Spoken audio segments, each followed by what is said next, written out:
Hello and welcome to Dee Dee Blooms. If you checked out my Paphiopedilum Care Collab video that I posted recently along with a whole bunch of other orchid growers who post content to YouTube, this was all coordinated by Nina with Ninja Orchids. I introduced you to my entire collection and talked about how a couple of my plants would flop over, their leaves would flop.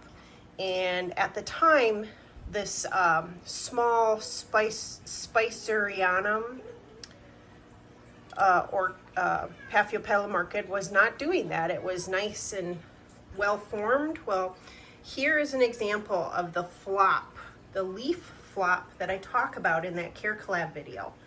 So I am not able to keep up with the watering needs of this orchid, and I think it's because summertime temperatures are starting to come or occur, and it's not been too hot yet, but I can only imagine what's going to happen when it does get warmer. I have air conditioning, so I will turn it on if it gets too hot, but I am going to repot this into a self-watering pot.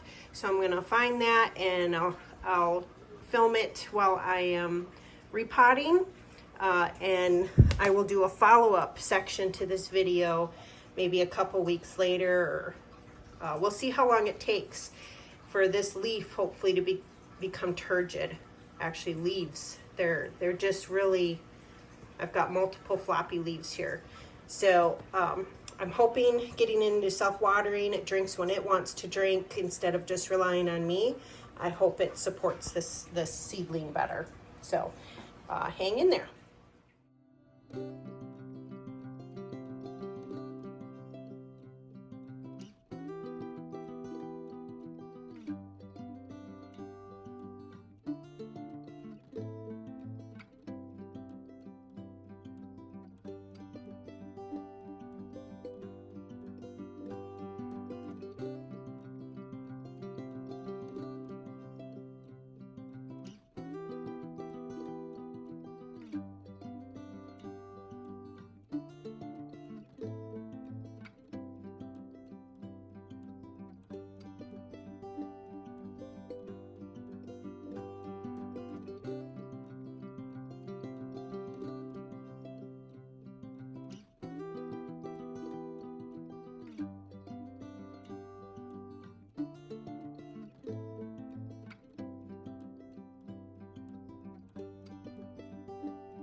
Okay, so I got this all potted up, and I'm gonna run some water through and fill the reservoir, and I'm gonna keep an eye on this, and I'm gonna hope this leaf will return with turgidity and firm up, as well as so there's this leaf, and where's the other one? This one right here. So I want to see this recuperate where this leaf goes upright and continues growing in its normal fashion, and this leaf starts growing like this. We'll see if this works. I'm hoping the self-watering will work again in this scenario. It's worked for me 2 other times that I've experienced this flopping of leaves with my Paphiopedilums, and I just put in some slow release fertilizer pellets in here. I mostly put in moss, but you know, if you watched through the fast forward parts of me doing the pot up, I also layered a little bit of bark in there just to provide a little bit more airiness in the mix. This was not in moss, so no wonder it's not getting the moisture it needs here, and especially with the temperatures warming up, it's really just going to get a lot worse. So hopefully the roots, which were all great, I didn't have to cut off any roots, they will adjust to the moss. Sometimes you can get root rot when roots are not used to being in as much moss. So I am taking a little bit of a risk, but I'm hoping it will respond well and appreciate the added moisture. I kept the mix really fluffy, and again added those bark chips in there, and I topped it off with bark so that the moss doesn't grow algae from lighting.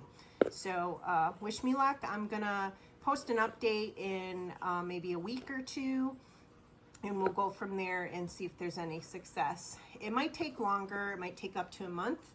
But definitely I would say 6 weeks out, if there isn't improvement, this will not have been a success. So I might have to pull it out, check the roots to see if they rotted away, you know, not adjusting to the new type of mix. But we'll see what happens. Stay tuned.